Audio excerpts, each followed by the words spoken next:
আজকে আহারে বাড়িতে 40 জনের মতো অর্ডার ছিল আর দুটো কিন্তু আলাদা জায়গা থেকে অর্ডার এসেছিল। চলো আগে বলে দিই অর্ডারে কি কি হচ্ছে। সাদা ভাত, তার সাথে খাসির মাংস, বেগনি আর পাঁচমিশালি সবজি। অর্ডারটা পাওয়ার সাথে সাথে আনন্দ আর ভয় দুটোই একসাথে কাজ করছিল, কারণ আমি অসুস্থ থাকার জন্য কিছু করতে পারছি না, তাই জন্য একটু ভয়। কিন্তু পরক্ষণে সেই ভয় কাটিয়ে উঠেছিলাম, কারণ জানতাম ওরা সবাই মিলে ঠিক করে নেবে, কিন্তু এর আগে ওরা অনেকবার করেছে। যখন আহারে বাড়ি খুলেছিলাম তখন সবাই খুব টেনশন করছিল কিভাবে কি হবে, আর এখন দেখো সেই মানুষগুলি কত বড় বড় অর্ডারের রান্না করে যাচ্ছে। তাই যে কোনো কাজে তুমি সাফল্য পাবে কি পাবে না সেটা পরের প্রশ্ন, আগে কিন্তু তোমাকে কাজটা নেমে দেখাতে হবে।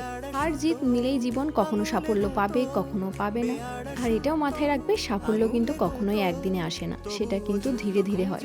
আর হ্যাঁ, তোমরা কিন্তু যে কোনো অনুষ্ঠানের জন্য আমাদের কাছে অর্ডার দিতে পারো। সামনে তো অনেক অনেক পিকনিক আসছে, সেটারও কিন্তু অর্ডার নেওয়া হচ্ছে। সবাইকে জানাই হ্যাপি নিউ ইয়ার। আজকের জন্য টাটা।